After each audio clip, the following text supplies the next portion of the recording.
黑海舰队又挨揍了。在5月24号，有消息传出，乌军使用无人艇再度袭击了俄军舰队。俄罗斯国防部也发表声明证实此事，并称船上人员击退了无人艇，船只本身并没有受损，并发布了该舰返回港口的图片。但紧接着在第二天，乌克兰却声称已经用无人艇对俄军侦察舰造成了伤害。那么究竟哪一个消息才是真的呢？乌军对无人艇的发展是否会成为其对抗俄海军的关键呢？咱们接着往下看。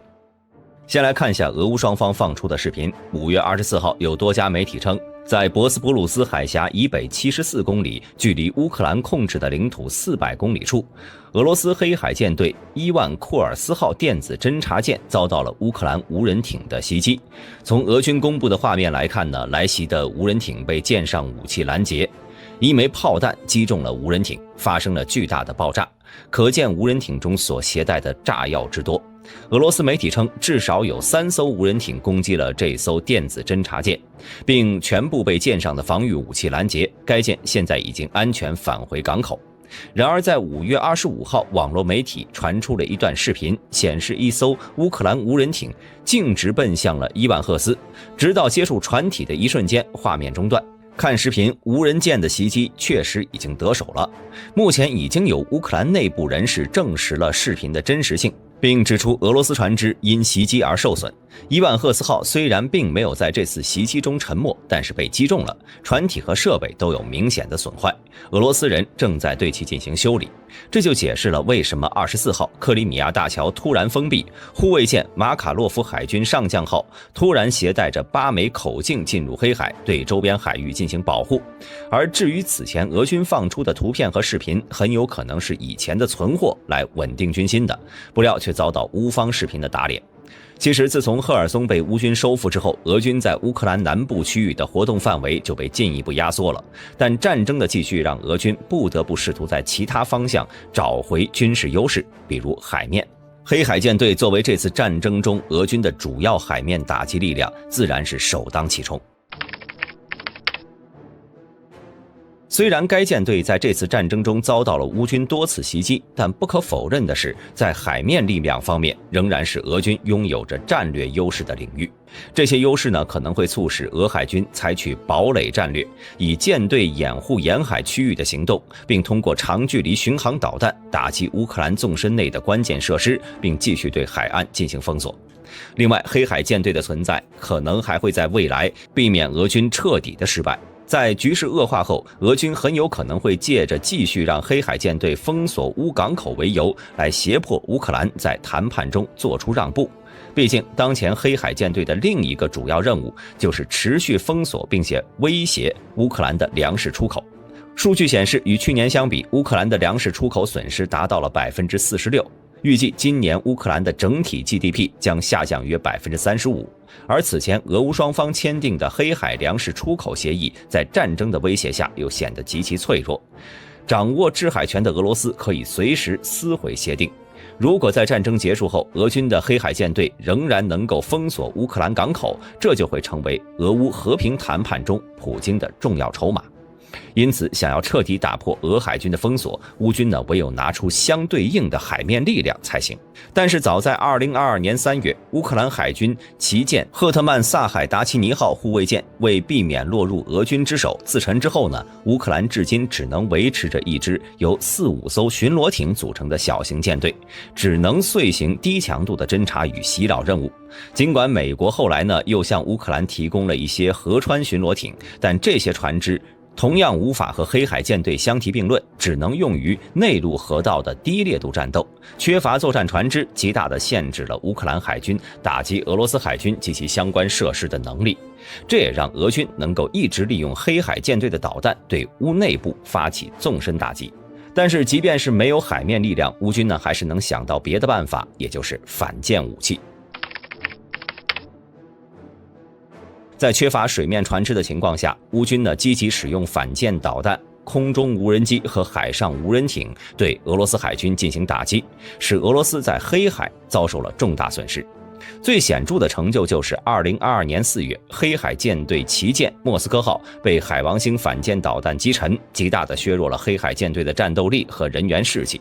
在随后的作战中呢，乌克兰还使用包括原点弹道导弹在内的多种武器，再次击沉黑海舰队多达5艘大型船只以及5艘武装快艇。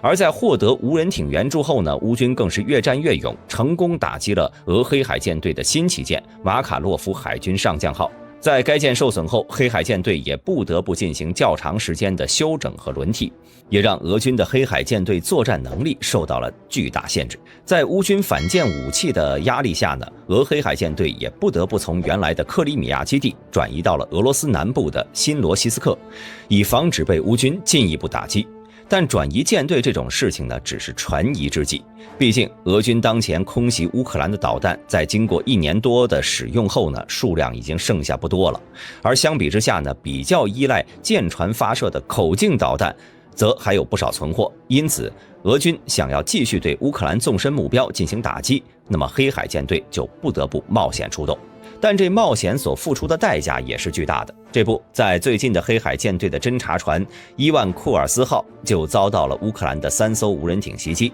而且从图片上看呢，这次乌克兰采用的无人艇比之前袭击的无人艇体型更大了。据了解，这次乌军使用的无人艇长 5.48 米，据称能够承载高达 181.5 公斤的载荷，最高时速呢约为 80.4 公里每小时，作战半径可以达到约40公里，航程约 80.5 公里。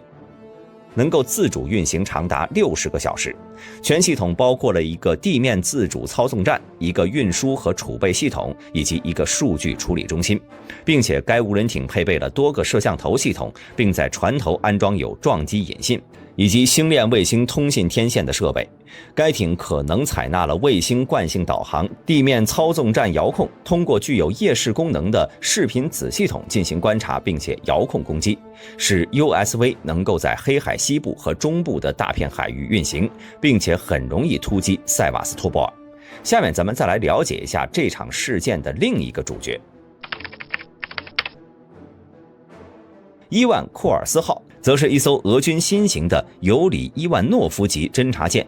又称为情报搜集舰，被称为俄罗斯海军之眼。伊万库尔斯号是该级舰的2号舰，2017年5月下水，2018年6月进入俄罗斯海军波罗的海舰队服役，在俄乌战争爆发后呢，被调往了黑海。该舰满载排水量约4000吨，最多可以容纳120名船员和电子操纵人员。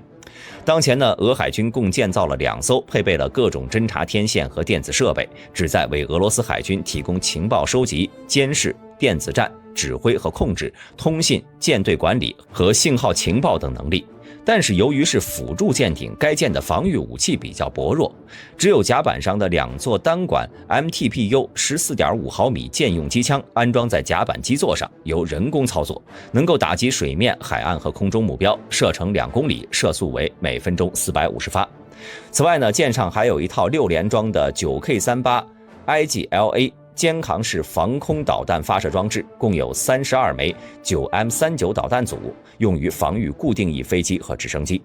除此之外呢，该舰配备了用于侦察和电子情报任务的雷达，包括了 MR2313 导航雷达、电子情报系统、信号情报和 Screen CM船舶广播系统，以及提供指挥和控制通信、舰队管理、电磁兼容、武器控制、无线电全频率侦察监视、导弹系统干扰和电子战等功能，可以说是俄黑海舰队的眼睛了。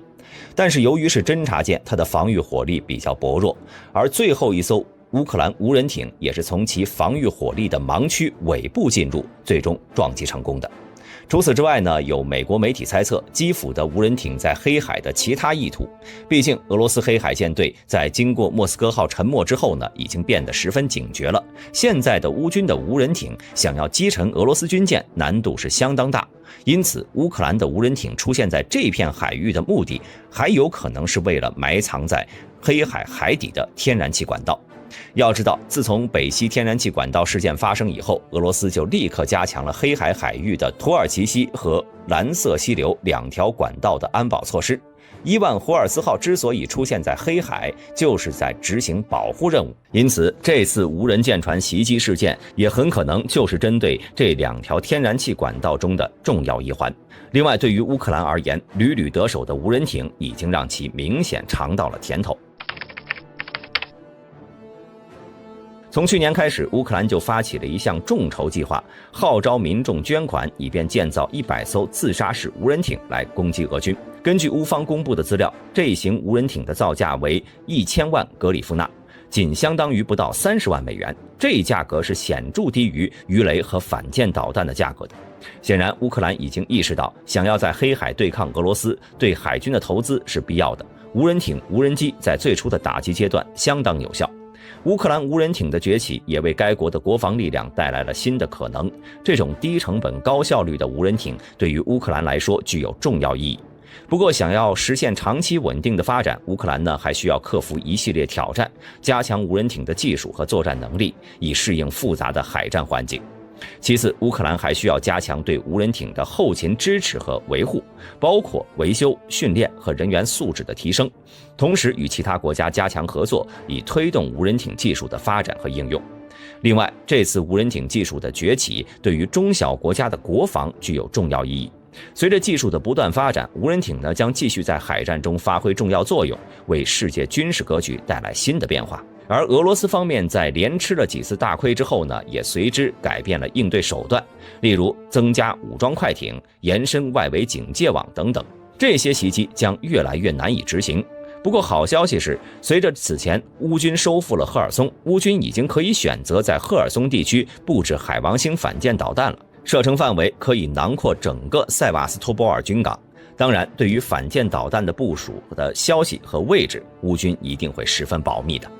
另外，如果乌克兰在后续的大反攻中能够全面地控制赫尔松，那么意味着克里米亚半岛和克什大桥也全部处于乌克兰火炮的射程之内。换句话说，可以彻底封锁克里米亚，海马斯火箭炮也可以在第聂伯河以北攻击克里米亚的纵深目标。俄军呢将不得不撤离该地区的军事力量。那么大家对于无人艇这款武器都有什么看法？欢迎在下方的评论区留言。喜欢本频道的朋友，请点击下方的订阅按钮。我们下期再见。